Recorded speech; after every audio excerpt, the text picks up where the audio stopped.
Hello friends, welcome you all.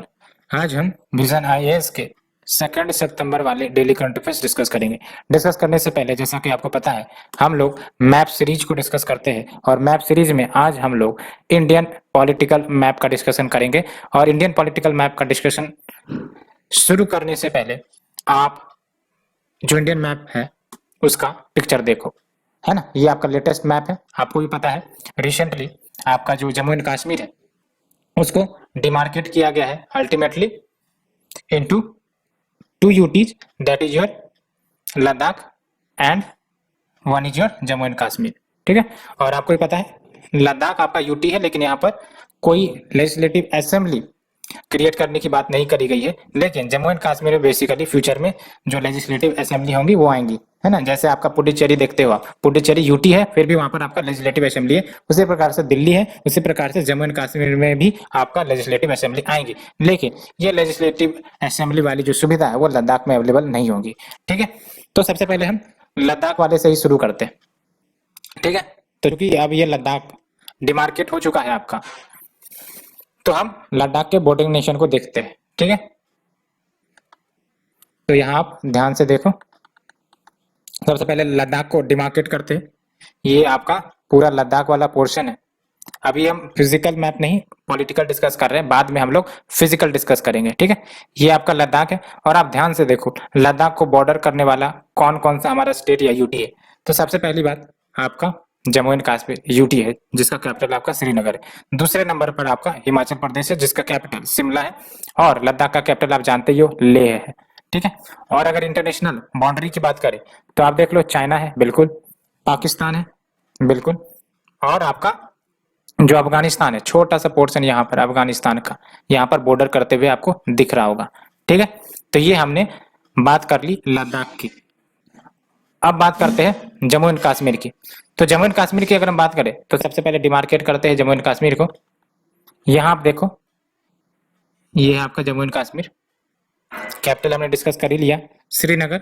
और अब बात करते हैं बॉर्डरिंग स्टेट कौन से। तो जाहिर सी बात है, एक तरफ आपका लद्दाख आएगा और दूसरी तरफ से आपका हिमाचल प्रदेश आएगा, और तीसरी तरफ आप देख लो छोटा सा जो पोर्शन आपको दिख रहा है यहाँ पर, है ना, यहाँ पर वो पंजाब है। ठीक है, ये आप जूम करो, सबसे पहले आपको दिख रहा होगा छोटा सा पोर्शन, इतना सा आपका पंजाब का बॉर्डर कर रहा है जम्मू एंड कश्मीर को। ठीक है, तो आप देख सकते हो क्लियरिटी से जम्मू एंड कश्मीर को बॉर्डर करने वाला अगर हम बात करें तो लद्दाख यूटी हो गया है, दूसरा हिमाचल प्रदेश और तीसरा पंजाब। ठीक है, और अगर इंटरनेशनल बॉर्डर की बात करें तो आपका पाकिस्तान है एंड पाकिस्तान ओनली। ठीक है, अफगानिस्तान यहाँ पर नहीं आएगा, बिकॉज अफगानिस्तान आप लद्दाख यूटी को बॉर्डर करती है, जम्मू एंड कश्मीर को नहीं। ठीक है, ये कंफर्म याद रखने हैं। तो यहाँ से डिस्कस करने के बाद चलते हैं अब नीचे की ओर, दैट इज हिमाचल प्रदेश। ठीक है, ये एक एक करके बता दे रहे हैं सो दैट कंफ्यूजन ना क्रिएट हो, इसलिए सबसे पहले पॉलिटिकल बाउंड्री को ही डिमार्केट कर लेते हैं। ठीक है, तो हिमाचल प्रदेश की तरफ चलते हैं सबसे पहले, और हिमाचल प्रदेश को हम लोग डिमार्केट करेंगे। यहाँ आप देखो ध्यान से, हिमाचल प्रदेश को हम लोग डिमार्केट कर रहे हैं अल्टीमेटली। ठीक है, ये आपका हिमाचल प्रदेश हुआ। तो आप देखो हिमाचल प्रदेश को कौन कौन सा बॉर्डर कर रहा है। तो जाहिर सी बात है, जो आपके दो यूटीज है ये तो बॉर्डर कर ही रहे हैं। पंजाब बॉर्डर कर रहा है बिल्कुल, और आपका जो उत्तराखंड है वो भी बॉर्डर कर रहा है। और फिर यहाँ पर आप ध्यान से देखो जो आपका हरियाणा है ना, हरियाणा, ये भी आपका बॉर्डर कर रहा है हिमाचल प्रदेश को। तो Himachal Pradesh is surrounded by two UTs and states की बात करें तो पंजाब, हरियाणा, उत्तराखंड एंड यहाँ पर भी ध्यान दो आप यूपी एज वेल। ठीक है, यूपी एज वेल, ये भी याद रखना है। तो आप फिर से एक बार क्लियर करके इमेज में देखो, आपको साफ साफ नजर आ रहा होगा। जूम इन करते हैं। ठीक है, ये आप देखो, ये आप देख लो। ठीक है, ये आपका हिमाचल प्रदेश हो गया अल्टीमेटली, ये आपका उत्तराखंड है, उधर आपका हरियाणा है और इधर आपका यूपी है। ठीक है, ये देखो छोटा सा बॉर्डर टच हो रहा है, लेकिन टच हो रहा है यूपी भी। ठीक है, तो यूपी को भूल ना जाना रे। ठीक है, ये आपको याद रखने हैं। और हिमाचल प्रदेश का कैपिटल शिमला है, ये तो बात पता ही है। और अल्टीमेटली अब मूव करते हैं उत्तराखंड की तरफ। ठीक है, सबसे पहले हिमाचल प्रदेश का जो इंटरनेशनल बाउंड्री अटैच होता है जिस देश के साथ, उसे ही डिस्कस कर लेते हैं। एक ही नेशन है चाइना, चाइना से ही बॉर्डर करते हैं, ठीक है। अब बात करते हैं उत्तराखंड में। उत्तराखंड में आने से पहले डिमार्केट कर लेते हैं उत्तराखंड को। तो आप देख लो यहाँ पर डिमार्केट कर रहा हूँ उत्तराखंड को, जिसका कैपिटल क्या है, देहरादून, ठीक है। और डिमार्केट करते हैं तो बॉर्डरिंग स्टेट कौन से हो गए, हिमाचल प्रदेश। क्या Ladakh and Jammu and Kashmir border करता है क्या, बिल्कुल नहीं, उत्तराखंड को बॉर्डर नहीं करते। और कौन है जो बॉर्डर करते हैं आपके उत्तराखंड को, तो आप देख सकते हो, जाहिर सी बात है उत्तर प्रदेश, है ना। और याद रखना है आपको, हरियाणा बॉर्डर नहीं शेयर करता है उत्तराखंड से, ये इंपॉर्टेंट पॉइंट है, ठीक है। उत्तराखंड में आपका हिमाचल प्रदेश और उत्तर प्रदेश, यही तो राज्य हैं जो उत्तराखंड से बॉर्डर शेयर करते हैं, हरियाणा नहीं है। जबकि हिमाचल प्रदेश में आपका हरियाणा, पंजाब बॉर्डर शेयर करता है हिमाचल प्रदेश के साथ, ठीक है। तो ये क्लियर होना जरूरी है, कंफ्यूजन नहीं रहना है आपको हरियाणा को लेकर कि ये उत्तराखंड से बॉर्डर ही करता है, बिल्कुल नहीं करता है आपका हरियाणा से, ठीक है। तो ये हो जाने के बाद अब इंटरनेशनल बाउंड्री की बात करें उत्तराखंड की, तो देख लो आप, चाइना तो है ही है, नेपाल है, ठीक है। तो ये बातें हो गई। अब चलते हैं सिक्किम की तरफ। सबसे पहले हम हिमालयन स्टेट को डिस्कस कर ले रहे हैं, ठीक है। सिक्किम की तरफ चलते हैं, तो सिक्किम को जूम करते हैं, आपका यहाँ पर है, सिक्किम को डिमार्केट कर ले पहले। तो ये आपका सिक्किम है, सिक्किम का कैपिटल आपको भी पता है गैंगटोक। और अल्टीमेटली ये ट्राई जंक्शन है, 3 नेशन इंटरनेशनल वो आपका बॉर्डर करते हैं। एक तरफ से नेपाल हो गया, दूसरी तरफ से भूटान हो गया, तीसरी तरफ से चाइना हो गया, ठीक है। और अगर हम स्टेट की बात करें तो सिक्किम को बॉर्डर करने वाला जो स्टेट है आपका है वेस्ट बंगाल, ठीक है। वेस्ट बंगाल सिक्किम को बॉर्डर करता है and West Bengal is the only state जो आपका सिक्किम को बॉर्डर करता है। कैसे, देखो दार्जिलिंग का जो पोर्शन है वो आपका टच करता है सिक्किम को, दैट्स व्हाई आपका वेस्ट बंगाल सिक्किम को बॉर्डर करता है। तो ये याद रखना है। बिहार बिल्कुल नहीं करता है, ठीक है। तो ये बातें आपको याद रखनी है। अब बात करते हैं अरुणाचल प्रदेश की।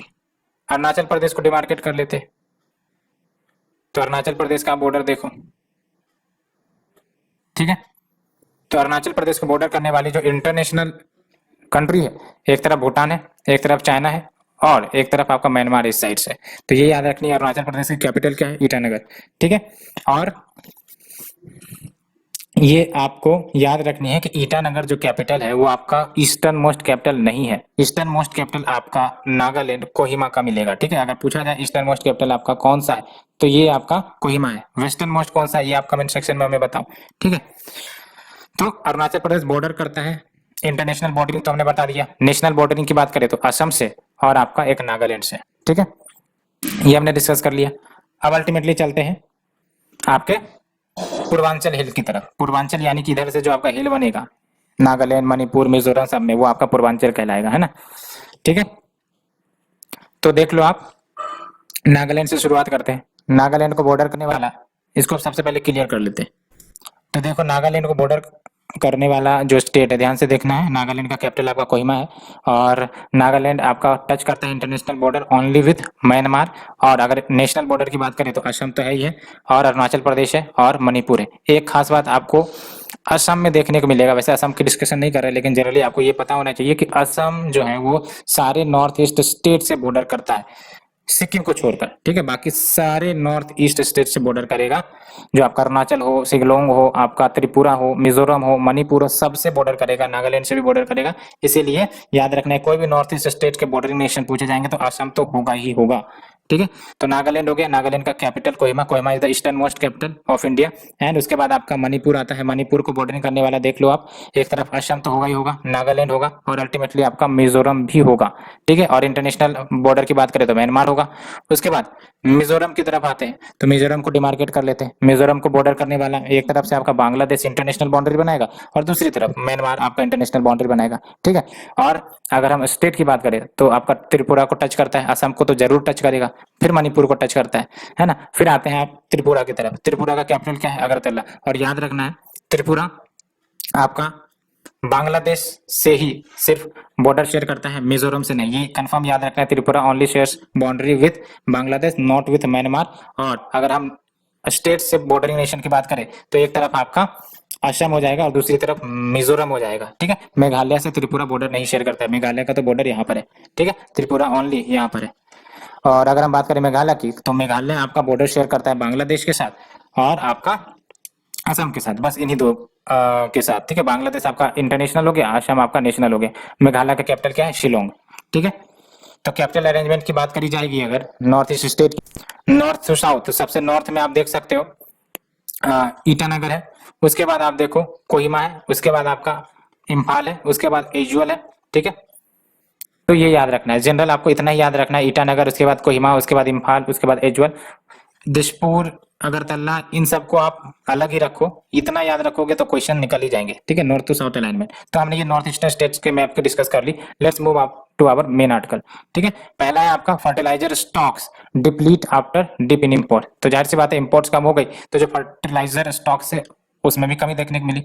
और देख सकते हो ये जो डाटा है from the department of fertilizers, इसमें साफ साफ दिखाया गया है कि जो स्टॉक है डाई अमोनियम फॉस्फेट की यानी कि डीएपी की, म्यूरेट ऑफ पोटास की, as well as other major non urea fertilizers की, वो फॉल करी है। और कहीं ना कहीं ये जो लो स्टॉक है वो सीरियस कंसर्न रेज करता है, क्योंकि आने वाला समय आपका रबी सीजन है, वहां पर फर्टिलाइजर तो यूज होंगी, तो कहीं ना कहीं ये कंसर्न रेज करते हैं। और आपको पता है ये सब फर्टिलाइजर हमारे यहाँ प्रोड्यूस जनरली भारी मात्रा में नहीं होता, इसलिए हम इम्पोर्ट डिपेंडेंट है। लेकिन यूरिया तो हमारे यहाँ भारी मात्रा में प्रोड्यूस होता है, लेकिन ये सब में कमी होती है। ठीक है, इसलिए हम इन्हें इम्पोर्ट करते हैं। एंड फिर दूसरी इंपॉर्टेंट बात ये भी है, कारण क्या रहा इस लो इंपोर्ट का, तो ये कारण बताया जा रहा है इंटरनेशनल प्राइसेस जो है इन फर्टिलाइजर की काफी ज्यादा तीव्र है, काफी ज्यादा हाई है, इसलिए जो इंपोर्ट है वो लोअर हुई है। एंड फर्दर जो मैक्सिमम रिटेल प्राइस है वो गवर्नमेंट के द्वारा डिसाइड करी जाती है फॉर सेलिंग द फर्टिलाइजर्स। तो ये कहीं ना कहीं डिसइंसेंटिवाइज करता है इंपोर्ट को। क्यों? क्योंकि कंपनी ज्यादा दाम में लेकर आएंगी और अल्टीमेटली अगर गवर्नमेंट फिक्स करेगी प्राइस को, है ना, तो फिर बेनिफिट तो नहीं होगी ना कंपनी की या फिर इंपोर्टर की। इसीलिए ये डिसइंसेंटिवाइज करता है इंपोर्ट को, because company neither makes profit not loss, क्योंकि काफी कम प्रॉफिट या मार्जिन पर इनको बेचना पड़ता है ये फर्टिलाइजर्स। तो बात करें कुछ फर्टिलाइजर पॉलिसी जो गवर्नमेंट के द्वारा चलाई जाती है। पहली बात तो यूरिया के लिए आपका न्यू प्राइसिंग स्कीम है, यानी कि जो डिफरेंस है between the cost of production and selling price, that is your MRP, वो पे किया जाएगा सब्सिडी के रूप में या कंसेशन के रूप में। किसे? मैन्युफैक्चरर्स को, याद रखना है मैन्युफैक्चरर्स को। ठीक है, and Neem coated urea policy भी 2015 में लाई गई थी, और इसमें आपका मैंडेटरी था किसी भी डोमेस्टिक फर्टिलाइजर फर्म्स के लिए जो आपका यूरिया फर्टिलाइजर बनाता है उसकी नीम कोटिंग करी जाए at least 75% of their urea production. ये इंपॉर्टेंट फैक्ट है ना। और फॉस्फेटिक एंड पोटास के लिए क्या है, तो उसके लिए न्यूट्रिएंट बेस्ड सब्सिडी है, एनबीसी पॉलिसी 2010, है ना। इसके तहत सब्सिडी फिक्स किया जाता है एनुअल बेसिस पर based on the weight of different macro या माइक्रो न्यूट्रिएंट जो उस फर्टिलाइजर में कंटेंट होगा, है ना। तो बेस्ड ऑन द वेट कि आपका रेशियो क्या है फॉस्फेट का पोटास का, उस आधार पे आपका सब्सिडी फिक्स करी जाती है। लेकिन याद रखना ये जो आपका न्यूट्रिएंट बेस्ड सब्सिडी है ये आपका नीम कोटेड यूरिया के लिए अवेलेबल नहीं है, यूरिया के लिए आपका ये अवेलेबल नहीं है। ठीक है, and we have the city compost policy 2016, और ये आपका 1500 रुपये पर टन का असिस्टेंस देता है सिटी कंपोस्ट को। फर्टिलाइजर कंपनीज को बेसिकली आपका असिस्टेंस दिया जाता है सो दैट ये मार्केटिंग कर सके, प्रमोशन कर सके, किसका? सिटी कंपोस्ट का। और इंडिया का फर्टिलाइजर कंजम्पशन अगर देखें फाइनेंशियल ईयर 2020 में तो अबाउट 60 मिलियन टन का था, जिसमें 55% जो शेयर है कंजम्पशन वाली वो यूरिया का है। ये इंडिकेट करता है कि हमारे फार्मर्स यूरिया काफी ज्यादा इस्तेमाल करते हैं, है ना। और इतना ही नहीं, ये आपका राइज करेगा by 5 million tonne by financial year 2021 में। And total domestic fertiliser production की बात करें तो सिंपली 37 मेट्रिक टन ही प्रोड्यूस होती है as the data from the March 2021, जिसमें यूरिया आउटपुट कितना रहा 21 मिलियन टन्स का, एंड बाकी 23 मिलियन टन्स को इंपोर्ट करी गई थी। ठीक है, तो आप देख सकते हो total domestic fertiliser production 37 metric ton है ना। उसमें जो मेजर शेयर है प्रोडक्शन का वो है आपका यूरिया का, है ना। और बाकी आपको पता है यूरिया के अलावा जो भी फर्टिलाइजर्स होती है उसको ज्यादातर इंपोर्ट किया जाता है, क्योंकि हम अदर फर्टिलाइजर्स को प्रोड्यूस जनरली नहीं करते। तो ये हमने डिस्कस किया। दूसरा आपका आर्टिकल है record of 71 Indian universities have qualified for the Times higher education world university ranking 2021-2022। काफी इंपॉर्टेंट और काफी खुशखबरी वाली न्यूज है। ठीक है, और ये इंप्रूवमेंट सिग्निफिकेंट है ना। आप देख सकते हो लास्ट ईयर 63 रैंकिंग अप हुई थी, लेकिन इतनी रैंकिंग अप होने के बावजूद ये आपका टॉप 300 लिस्ट में नहीं आया था। और इसमें आपका जो Indian institute of science that is in Bangalore वो आपका इंडिया हाईएस्ट रैंक्ड इंस्टीट्यूशन निकल कर आया है। And reputation, publications, specially the international को ऑथरशिप, साइटेशंस, ये सब की एरियाज है जहां पर इंडिया ने तरक्की की है, प्रोग्रेस की है। अब बात करते हैं इंडिया के हायर एजुकेशन स्टेटस की क्या स्थितियां हैं। आप देख सकते हो ओवरऑल 51,649 इंस्टीट्यूशन और 37.6 मिलियन स्टूडेंट्स यहाँ पढ़ते हैं, और कह सकते हैं कि India has one of the largest higher education system in the world. तो देख सकते हो स्टूडेंट की संख्या के नाम पर, इंस्टीट्यूशन के नाम पर, तो ये दर्शाता है कि कहीं ना कहीं जो शिक्षा प्रणाली है शिक्षा प्रणाली, हायर एजुकेशन सिस्टम का जो इकोसिस्टम है वो कहीं ना कहीं काफी बड़ा है। एंड इतना ही नहीं, इंडिया 50% ग्रोस इनरोलमेंट रेशियो हासिल करना चाहता है by 2030 from the current 27.1%। Gross enrolment ratio का मतलब ये हुआ कि एक पार्टिकुलर एज ग्रुप के जो बच्चे हैं, है ना, वो एक तो स्कूल या यूनिवर्सिटी में इनरोल करते हैं और दूसरा उन्हीं एज के इनरोल नहीं करते, है ना। तो ग्रोस इनरोलमेंट रेशियो का मतलब हुआ कि एज ग्रुप वाले बच्चों को स्कूल में इनरोल किया जाए, उनका नामकरण किया जाए, है ना। अब ये दो लेवल पर हो सकती है, स्कूल लेवल पर और दूसरा कॉलेज या यूनिवर्सिटी लेवल पर, है ना। तो जो यूनिवर्सिटी लेवल पर है, हायर एजुकेशन लेवल पर आपका ग्रोस इनरोलमेंट रेशियो आपका 50% रेज करने का टारगेट रखा गया है बाय 2030, जो अभी फिलहाल 27.1% है।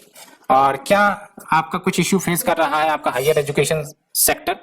तो पहली बात तो poor quality of institution, quality का तो हर जगह कहीं ना कहीं दिक्कत है। हमारे इंडियन स्कूल्स में भी, सिर्फ यूनिवर्सिटी कॉलेज में भी नहीं, आपका स्कूल्स में भी क्वालिटी कंस्ट्रेंट्स रहते हैं ना, पुअर क्वालिटी ऑफ इंस्टीट्यूशन। और आप देख सकते हो क्वालिफाई हो भी जाए, ग्रेजुएट्स हो भी जाए, फिर भी एम्प्लॉयमेंट नहीं मिलती है। तो आप देख सकते हो 100 स्टूडेंट्स अगर निकलते हैं तो ओनली 45.9% जो स्टूडेंट है, ग्रेजुएट्स है, वो एम्प्लॉयबल होते हैं।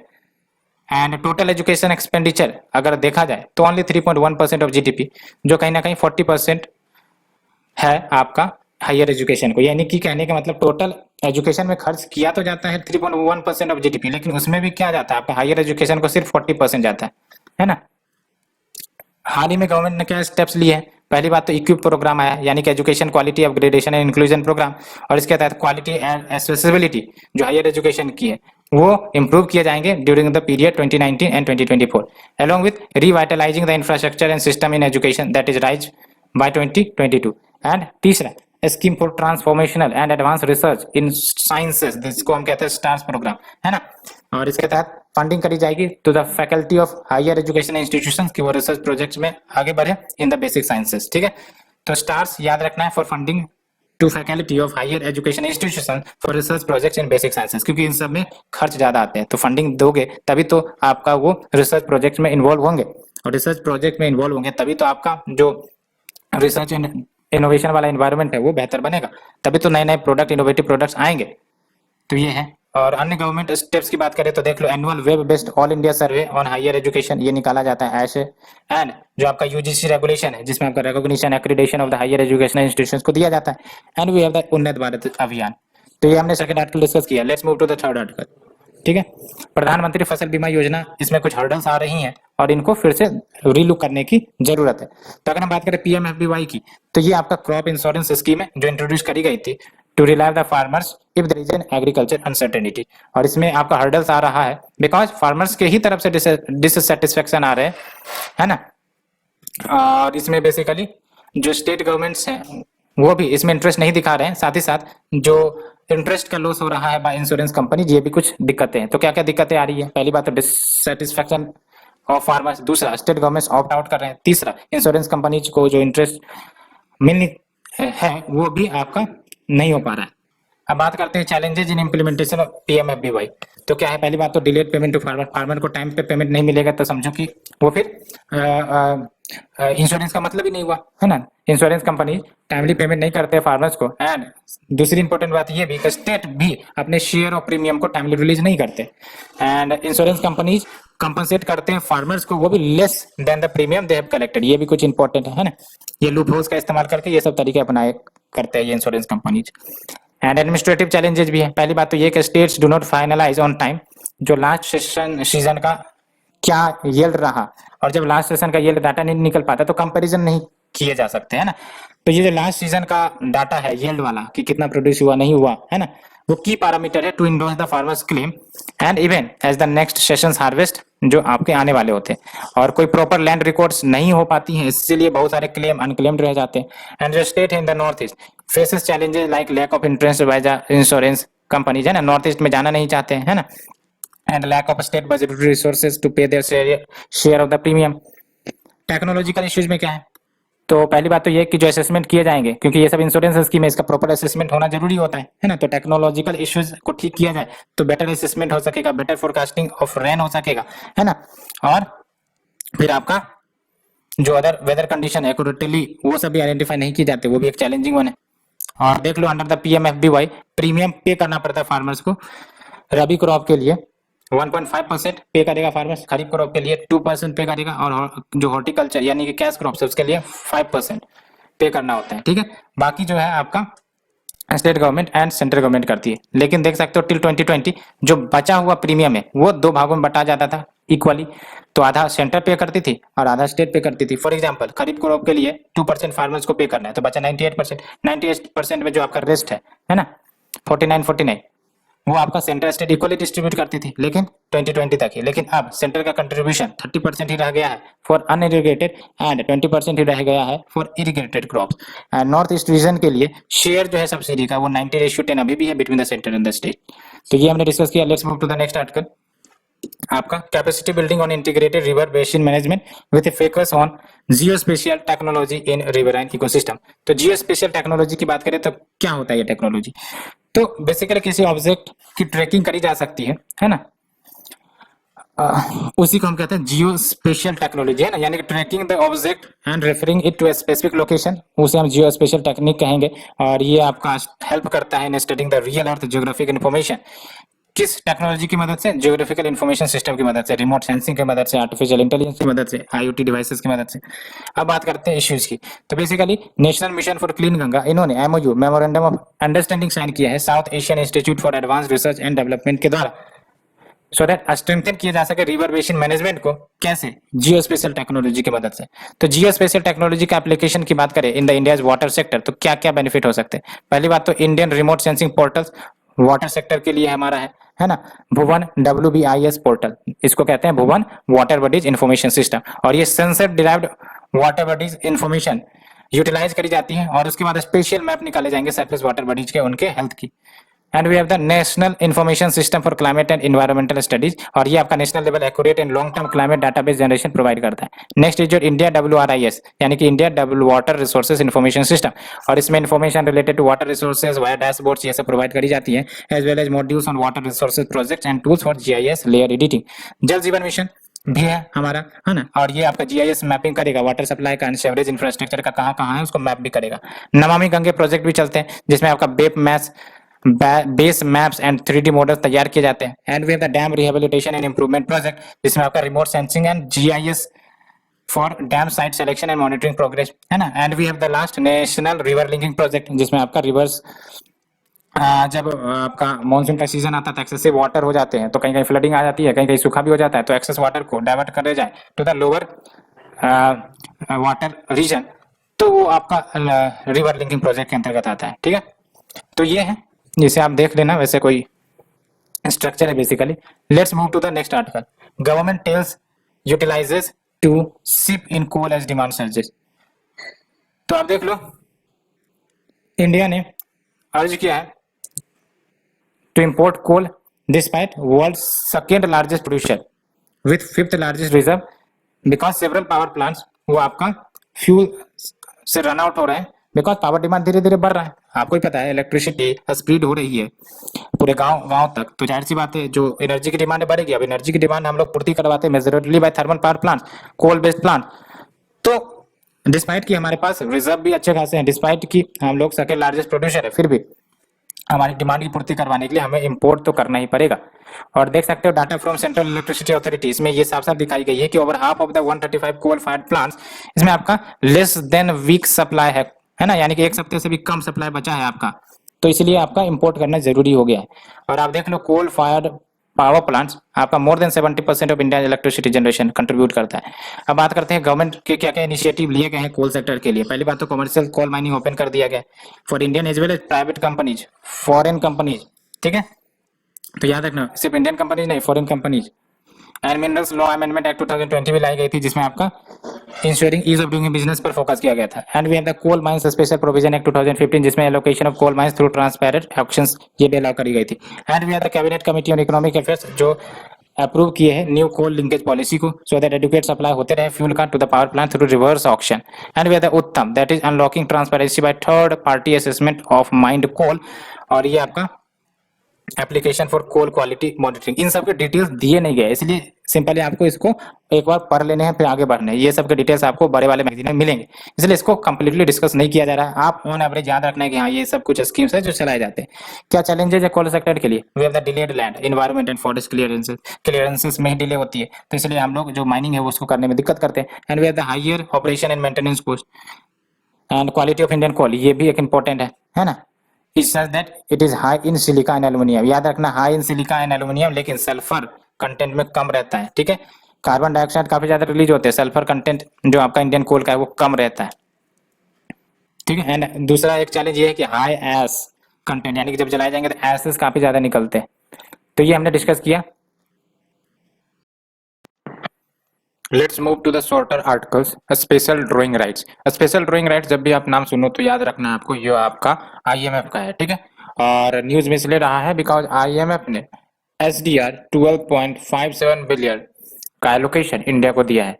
तो ये है क्या बेसिकली, तो इंटरनेशनल रिजर्व एसेट है ना, तो एक रिजर्व होता है जिस रिजर्व से वेरियस मेंबर नेशंस को दिए जाते हैं, और वो डिपेंड करता है कि बेसिकली शेयर कितना है आईएमएफ का, वो निकाला जाता है बेस्ड ऑन 5 करेंसीज, वो सब हमने देखा है, ठीक है। और ये जो एसडीआर है इंटरनेशनल रिजर्व एसेट और आईएमएफ के द्वारा 1969 में क्रिएट किया गया था to supplement its member countries official reserves, ठीक है। ये पर्पज याद रखना है, to supplement its member countries official reserve. और ये जो एसडीआर निकाले जाते हैं है ना, वो आपका 5 करेंसीज पर आधारित होता है। एक में आपका यूएस डॉलर है, फिर यूरो है, चाइनीज रेनमी है, जापानीज येन है और ब्रिटिश पाउंड स्टर्लिंग है। सबसे कम वेटेज आपका ब्रिटिश पाउंड स्टर्लिंग का ही है, और सबसे ज्यादा वेटेज जो दिया जाता है आपका यूएस डॉलर का दिया जाता है। रटना ये है कि it is neither A currency nor a claim on the IMF, है ना। तो it is neither A currency nor a claim on the IMF, है क्या, ये आपका इंटरनेशनल रिजर्व एसेट है, ठीक है। और ये आपका पोटेंशियल क्लेम होगा कि भाई साहब ये आपका फ्रीली यूजेबल करेंसी जो आईएमएफ मेंबर्स के हैं उसको यूज किया जा सकता है। Next is your peer to peer lending, है ना। पीयर टू पीयर लैंडिंग यानी कि जो आपका इन्वेस्टमेंट इंडस्ट्री है इन इंडिया, इसमें साफ साफ एस्टिमेट करा गया है कि it will grow to $5 billion by 2023 and globally ये आपका 2050 तक $1 ट्रिलियन की इंडस्ट्री हो जाएगी। क्या है ये peer to peer lending? Basically आप ऑनलाइन सर्विसेज का इस्तेमाल करते हो जिसमें जो भी है, जैसे for example e commerce services, ठीक है। तो ये आपका क्या होता है, सेलर और बायर्स को कनेक्ट करता है। उसी प्रकार से जो पीयर टू पीयर लैंडिंग का कंसेप्ट है, ये आपका ऑनलाइन लेंडर और बोरोवर्स को कनेक्ट करेगा without the presence of intermediary, है ना। जिसको जरूरत होगी आप इस प्लेटफॉर्म पे जाओगे और अल्टीमेटली आप बोरो कर सकते हो आराम से। एंड ये बोरोवर्स को लोअर इंटरेस्ट रेट पर लोन दे देगा, साथ ही साथ हायर रिटर्न्स इन्वेस्टर्स के लिए भी दिए जाते हैं due to fewer overhead expenses, क्योंकि जो आपका घर का खर्चा, ऑफिस का खर्चा, ये सब कम हो जाता है, इंटरमीडियरीज नहीं रहेंगी, तो जाहिर सी बात है आपका लोअर इंटरेस्ट रेट और साथ ही साथ इन्वेस्टर्स को हायर रेट ऑफ रिटर्न भी मिलेंगे, है ना। और पी2पी प्रोडक्ट जो है इंडिया में वो आरबीआई के द्वारा रेगुलेट किया जाता है, और जो आपका पी2पी लैंडिंग है उसे एनबीएफसी के कैटेगरी में रखा गया है। याद रखना है बैंक नहीं है, बैंक होते तो हम लोग को डिपॉजिट देते ना, इसलिए याद रखना है P2P products in India regulated by RBI not SEBI and it is a type of NBFC. Next we have the JAPAD exercise, JAPAD, और ये आपका one of the theatre level exercise है रशियन आर्म्ड फोर्सेस का, जो primarily focus करता है on the operation against terrorist, ठीक है। तो जेएपीएडी आपका रशियन आर्म्ड फोर्सेस का एक्सरसाइज है। प्राइमरी फोकस क्या है आपका, टेररिस्ट के खिलाफ जो ऑपरेशंस कंडक्ट करने हैं उसका एक प्रकार से एक्सरसाइज कह सकते हो। और इंपॉर्टेंट बात यह है कि 17 कंट्रीज रशिया के द्वारा इनवाइट किए गए हैं for the exercise and 9 participating countries and 8 observer countries. तो 17 कंट्रीज में 9 तो आपके पार्टिसिपेटिंग कंट्रीज है और 8 जो है ऑब्जर्वर कंट्रीज है। इंडिया जो है आपका पार्टिसिपेटिंग कैटेगरीज के कंट्री में आता है। नेक्स्ट इज रैप्टर्स, ये जो है बर्ड है, ठीक है। तो आयुषियन के न्यूज एनालिसिस के यानी कि नए एनालिसिस के अनुसार 160 species of birds of prey endangered है वर्ल्ड वाइड, ठीक है। और क्यों? Because habitat loss, pollution, human wildlife conflict and climate change, ये सब कुछ इंपॉर्टेंट कारण है जो आपका थ्रेट पहुंचा रहे हैं इंडेंजर्ड बर्ड प्रे को, ठीक है। और इंडोनेशिया में मोस्ट रैप्टर स्पीसीज मिलते हैं, उसके बाद कोलंबिया और इक्वेडोर और उसके बाद पेरू। आपको याद ये रखना है रैप्टर जो है बर्ड्स ऑफ प्रे है, ठीक है। और इंडिया ने रैप्टर एमओयू भी साइन किया है for conservation of migratory birds of prey in Africa and Eurasia जिसमें आपका 76 species of birds of prey आ जाते हैं, ऑफ विच 50 तो इंडिया में ही मिल जाते हैं, इंक्लूडिंग क्रिटिकली इंडेंजर्ड वल्चर। तो vulture is also a birds of prey, क्योंकि ये प्रे को खाते हैं, ठीक है। तो ये इंपॉर्टेंट है, रैप्टर्स आपको याद रखने टर्म से ही क्वेश्चन बन जाएगा। बाकी तो आपका मेंस के लिए यूज कर सकते हो, लेकिन habitat loss, pollution, human will life content, ये सब कुछ इंपॉर्टेंट इश्यूज है। और एमओयू जो है लीगली बाइंडिंग नहीं है। वैसे भी एमओयू जनरली आपका लीगली बाइंडिंग नहीं होता है, प्रोटोकॉल आपका लीगली बाइंडिंग होता है। Next is state of world's trees 2021। तो ये किसके द्वारा रिलीज किया गया है? London based botanic gardens conservation national के द्वारा, ठीक है, BGCI, botanic gardens conservation international. क्या है ये? आपका यूएन की बॉडी है क्या? बिल्कुल नहीं, इंडिपेंडेंट यूके चैरिटी है ये, 1987 में एस्टेब्लिश हुआ था। और ये बेसिकली बॉटनिकल गार्डन्स जो वर्ल्ड में है उसको लिंक करता है global network for plant conservation. जैसे आपका वेटलैंड है ना, रामसर साइट क्या करता है? इंटरलिंक करता है ऑफ ग्लोबल इंपॉर्टेंस का। उसी प्रकार से ये बॉटनिकल गार्डन्स को जो भी देश दुनिया भर में है उसको लिंक करता है global network for plant conservation. और ये मेंबरशिप ऑर्गेनाइजेशन है, इसमें बॉटनिक गार्डन्स को रिप्रेजेंट करते हैं more than 100 countries around the world, ठीक है। And according to the report India's 18% trees species, ये आपका थ्रेटेन है एक्सटिंक्शन के कगार पर। और इंडिया में अप्रोक्स 650 इंडेमिक ट्रीज स्पीसीज मिल जाते हैं that are not found anywhere. तो ये काफी इंपॉर्टेंट है, रिपोर्ट प्रीलिम्स के लिए भी इंपॉर्टेंट होगा, but not for this year, ठीक है। According to the report India 18% tree species are threatened with extinction and India is also home to 650 endemic tree species that are not found anywhere else. Next is your Saath initiative. Saath basically recently inaugurate किया गया था Jammu and Kashmir lieutenant governor के द्वारा, rural enterprises acceleration programme for women है, ठीक है। यानी कि ये रूरल एंटरप्राइजेज को प्रमोट करेगा among the women associated with self help group and it will stress on mentoring and marketing the linkages of products जो महिलाओं के द्वारा क्रिएट करी जाती हैं associated with SHG। And also ये जो वोमेन होंगी इनको नॉलेज भी दी जाएंगी कि मार्केटिंग कैसे करनी है, पैकेजिंग कैसे करनी है, ब्रांडिंग कैसे करनी है, सो दैट प्रोडक्ट का जो अट्रैक्शन है कंज्यूमर्स के लिए वो बढ़े। और जब अट्रैक्शन बढ़ेगा तो डेफिनेटली जो डिमांड है वो बढ़ेगी, डिमांड बढ़ेगी तो इनकी लाइवलीहुड भी बढ़ेंगी। नेक्स्ट इज योर ये जो इनिशिएटिव है ये इम्पार्ट करेंगे स्किल्स को convert such women's businesses into higher order enterprises as well. Next is your places in news, है ना। तो आप देख सकते हैं Orang national park, Orang national park का नाम सुनते ही आपको याद रहना चाहिए असम, ठीक है। और असम ने राजीव गांधी का नाम फ्रॉम ओरांग नेशनल पार्क हटा दिया है। तो ये इंपॉर्टेंट नहीं है, लेकिन इंपॉर्टेंट ये है कि ओरांग नेशनल पार्क है क्या, क्या इंपॉर्टेंट कैरेक्टरिस्टिक्स है। तो ये आपका नॉर्थ बैंक ऑफ ब्रह्मपुत्र में लोकेटेड है, याद रखना नॉर्थ बैंक, साउथ बैंक नहीं, ये देख लो, ये आपका ब्रह्मपुत्र रिवर असम से गुजर रही है, ये आपका यहाँ पर ओरांग नेशनल पार्क लोकेटेड है, ठीक है।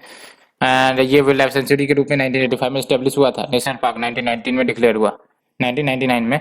और इसको मिनी काजीरंगा कहते हैं, याद रखना है, सबसे इंपॉर्टेंट है।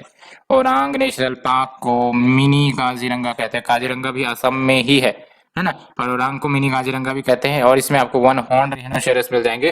पोवितोरा वाइल्ड लाइफ सेंचुरी या पोवितोरा नेशनल पार्क, उसमें आपको हाईएस्ट डेंसिटी ऑफ रिहिनोसेरस मिलते हैं।